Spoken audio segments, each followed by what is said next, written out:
Bonjour et bienvenue dans l'interview. Aujourd'hui, je reçois Rachid Madrane. Bonjour. Bonjour. Ministre des Sports, PS, ministre donc au sein du gouvernement de la Fédération Wallonie-Bruxelles.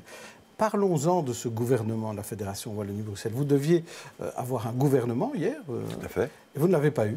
Non. Donc avec la crise, avec le CDH qui a débranché la prise, il n'y a plus de gouvernement en Fédération Wallonie-Bruxelles. En tout cas, cette semaine, il n'y a pas eu de gouvernement. On avait évoqué la possibilité éventuellement de faire ce qu'on appelle un gouvernement électronique, c'est-à-dire, ce n'est pas un gouvernement physique où on est là autour de la table.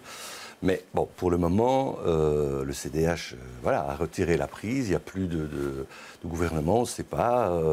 C'est ça qui est dramatique d'ailleurs. On a besoin d'un gouvernement qui traite les affaires importantes. On est au fond en présence d'un parti qui a déserté ses responsabilités en trahissant son partenaire alors qu'on arrivait à la conclusion de dossiers importants. En matière de gouvernance, en matière de, notamment dans l'enseignement, c'est tout le renforcement de l'encadrement du maternel, c'est le pacte d'excellence, c'est la formation initiale des enseignants, en aide à la jeunesse. J'étais la semaine passée en commission, j'ai présenté mon nouveau décret de l'aide à la jeunesse qui est essentiel. On y travaille depuis plus de 2 ans et demi avec les magistrats, avec le secteur, etc. On a fait tout ce qu'on appelle l'exposé général. On arrivait à l'examen des articles et puis tout s'arrête.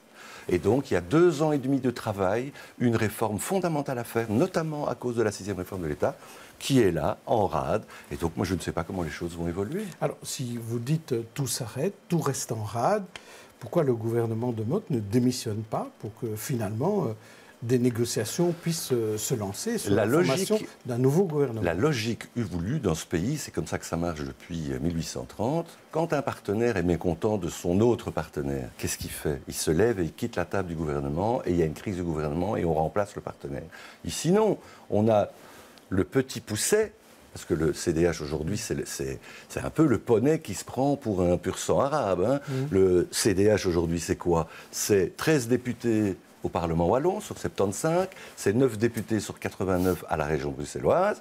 Il débranche et il dit c'est fini, nous on ne veut plus travailler avec notre partenaire avec lequel on travaille depuis 3 ans, avec lequel on a fait ce qu'on appelle une déclaration de politique communautaire qui court sur 5 ans, avec lequel on s'est fixé des objectifs.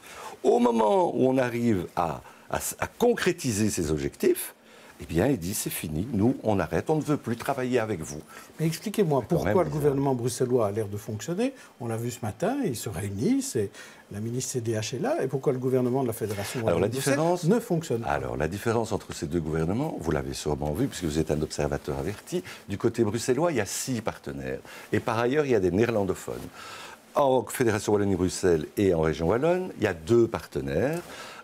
Et donc voilà, à partir du moment où un des partenaires dit « je déserte, je m'en vais, je ne veux plus », voilà, vous savez, c'est comme dans un couple, hein, quand un des 2 décide de partir, voilà, s'il prend la porte, il prend la porte. Mais ce qui est choquant dans cette histoire, c'est qu'en réalité, quand vous observez aujourd'hui la situation du CDH, et c'est ça moi, qui me touche, on ne peut pas dire qu'il y a eu des problèmes dans le gouvernement. Jamais je n'ai vu une crispation telle qu'à un moment donné, on est dans l'incapacité de gouverner. Jamais. Sur le pacte d'excellence, c'était le nirvana, tout le monde était d'accord. Non, on a des avis différents, mais on trouvait des solutions, on essaye de trouver des solutions. Il y a eu des tours de tous les ministres dans tous les arrondissements pour rencontrer les directions d'école, les parents, pour expliquer ce que c'était le pacte scolaire. Et sur la fusion UCL-Saint-Louis, tout le monde était d'accord. Idem, mais ce n'est jamais venu sur la table du gouvernement, cette fusion. Je l'ai bien lu dans les journaux, mais jamais ni Marie-Martine Schins ni Alda Greoli ne sont venus avec ce dossier en disant « nous voulons la fusion » ou « nous ne voulons pas la fusion ». Bien sûr, il y aurait eu des débats. Hein, on a des positions différentes, c'est comme ça dans les parlements, et heureusement, je ne suis pas le CDH, ils ne sont pas le PS, ça on le sait depuis très longtemps. C'est pas ça la question. La question aujourd'hui, c'est qu'on a un parti qui a pris en otage les Bruxellois, les francophones de ce pays. Pourquoi? Pour des intérêts partisans. Le CDH est un parti qui, depuis 1996, chute dans les sondages de manière inlassable. Et j'ai envie de paraphraser une phrase d'André Santini que j'aime bien, qui était un sénateur député français. J'ai envie de dire, hein, vous savez quoi? Le CDH aujourd'hui, il plonge tellement dans les sondages que s'il continue, il va trouver du pétrole. Et donc aujourd'hui, on est dans une situation hallucinante où pour des intérêts partisan, un parti décide de prendre en otage 5 500 000 habitants. Et par ailleurs, j'ai entendu, moi, le MOC, les syndicats, les patrons dire mais vous avez fait de bonnes choses. Le chômage baisse de manière continue à Bruxelles depuis plusieurs années. Les résultats sont excellents. C'est vraiment des gouvernements qui travaillaient bien. Et ça, tout le monde le dit. Ce n'est pas seulement un ministre socialiste qui le dit. Alors, est-ce qu'un gouvernement minoritaire est possible en Fédération Wallonie-Bruxelles? Est-ce que c'est une des idées qui circulent? Ça veut dire qu'on ne pourrait faire passer que des dossiers qui agréent tout le monde. Ou alors, ce seraient des majorités à la carte. C'est compliqué dans une série de dossiers. Prenons, par exemple, la question du radicalisme. Pour la création du CAPREV, j'ai fait créer le CAPREV qui est quelque chose d'essentiel. Je n'ai pas eu le soutien de tout le monde, c'est la majorité qui m'a soutenu.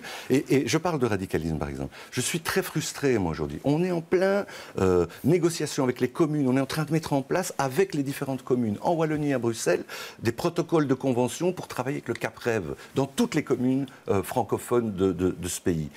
Et c'est à ce moment-là qu'il débranche. Et donc, moi, je dis, c'est de l'inconscience, ou mieux, ou pire plutôt, c'est de l'irresponsabilité. Je voudrais que vous réagissiez à ce qui se passe à Bruxelles. À Bruxelles, dans le soir aujourd'hui, Rudy Vervoort dit « Il y a une convergence entre PS, Défi et Écolo ».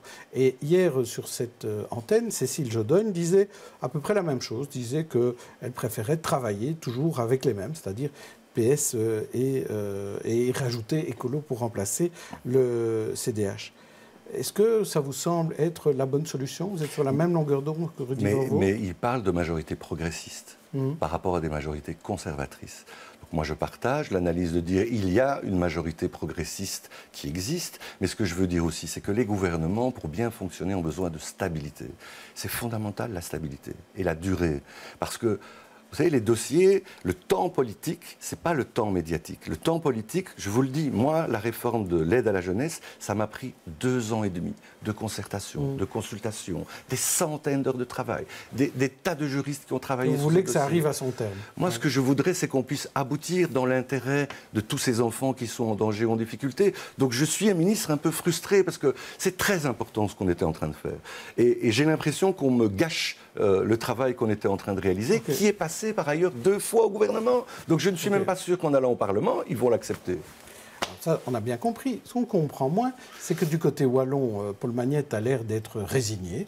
Et il fait déjà ses bagages dans les cabinets. Et à Bruxelles, là, on n'a pas résigné. On a l'air d'être dans la résistance. Il y a vraiment une grosse différence entre la Wallonie et Bruxelles. C'est ce que j'expliquais tout à l'heure. Est-ce que la différence est au CDH ou est-ce que la différence est au PS? La configuration politique à Bruxelles avec 6 partis est totalement différente qu'en Wallonie avec 2 partis. C'est-à-dire que si vous prenez juste CDH et MR, ils peuvent demain former une majorité. Je sais que ça va être compliqué en Wallonie. Je sais que ça va être compliqué. Ils veulent même s'adjoindre l'élu ex-PP, j'existe, etc. Oui.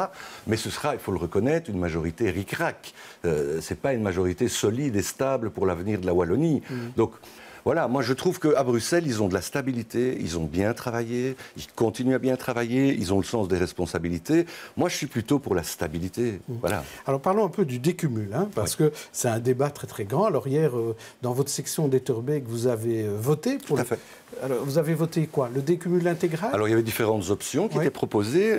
Donc, notre section locale, notre petite section de socialistes d'Etterbeek, a décidé de voter pour le décumul intégral, tout comme, entre parenthèses, ce qui avait été décidé au bureau du parti en février, où on avait fait 21 mesures sur le mandat unique, sur le plafonnement des salaires, réduction des échevins, transparence, participation citoyenne. D'ailleurs, j'ai lu les différentes propositions proposées par le parti écolo.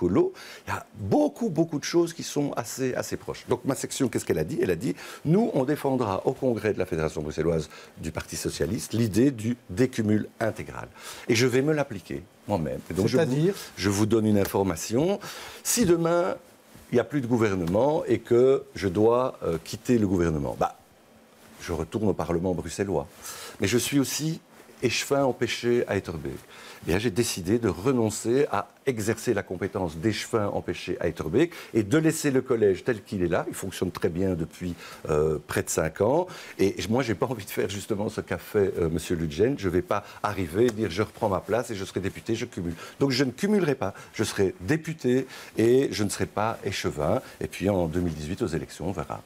Mais vous choisirez plutôt l'Assemblée que le local? Ah, ici, oui, je choisirai le Parlement. Aussi on verra, ça c'est pas moi qui décide, c'est l'électeur, on verra bien où il va me mettre. En tout cas, ma section m'a demandé des têtes de liste, je serai candidat aux élections, mais ici, je ne cumulerai pas. Et là, je respecte tout à fait la décision qui a été celle de ma section, et je pense que c'est mieux. Moi, je suis aujourd'hui dans cette logique-là. Je pense que je dois me l'appliquer à moi-même. Et donc voilà, moi, je vais me concentrer sur le travail parlementaire jusqu'à la fin de la législature. Alors, rapidement, un mot sur le PS bruxellois, parce qu'on ne vous a pas entendu sur les turpitudes du PS bruxellois. D'abord, commentaire sur la démission d'Yvan Mayer et sa probable exclusion. Bon, ça me paraissait inéluctable. Voilà. Donc aujourd'hui, je sais que le dossier est traité par la commission de vigilance. Je pense que, à mon avis, vers début juillet, mi-juillet, la décision sera tranchée. Voilà. Moi, je pense que ça va aller vite et ce problème sera derrière nous, il sera vite réglé. Ça, je peux vous le dire. Alors, l'autorité de Lorette Onkelings remise en cause suite à sa proximité avec Yvan Mayer, mais aussi aux activités professionnelles de son mari, Marc Uitendaal, avocat du SAMU social. Ça a l'air quand même de secouer très très fort le PS bruxellois. Moi, c'est pas ce que je vois en tout cas à l'interne. Lorette est légitime, elle est élue par l'ensemble du Congrès. Par ailleurs, elle fait un boulot incroyable. Moi, je rappelle juste une chose. En une semaine, elle a réglé la situation de Bruxelles, elle a pris des décisions extrêmement difficiles. Et si je compare à ce qui s'est fait en Wallonie, elle a été très rapidement, elle a réglé, elle a tranché dans le vif. Moi, je n'ai jamais entendu à l'intérieur quelqu'un contester son autorité et je pense qu'elle est la meilleure personne pour rassembler l'ensemble des militants bruxellois. C'est une femme d'expérience, une femme d'ouverture, c'est une progressiste. Et donc, moi, je pense qu'elle est la personne aujourd'hui qui peut le mieux porter les couleurs et les valeurs du parti. Et demain, on a un congrès où on va prendre une série de mesures très précises et très en l'avant-garde par rapport à la bonne gouvernance. C'est Lorette qui le fait. Elle a déjà fait au niveau du bureau. Donc voilà, des mécontents, il y en aura toujours. Mais globalement, sincèrement, elle a l'appui de l'ensemble de la fédération. Merci Rachid Madran. Merci à vous. Demain, c'est Jean-Christophe Peuzès que vous retrouverez pour l'interview. D'ici là, bonne journée et bonne soirée à tous.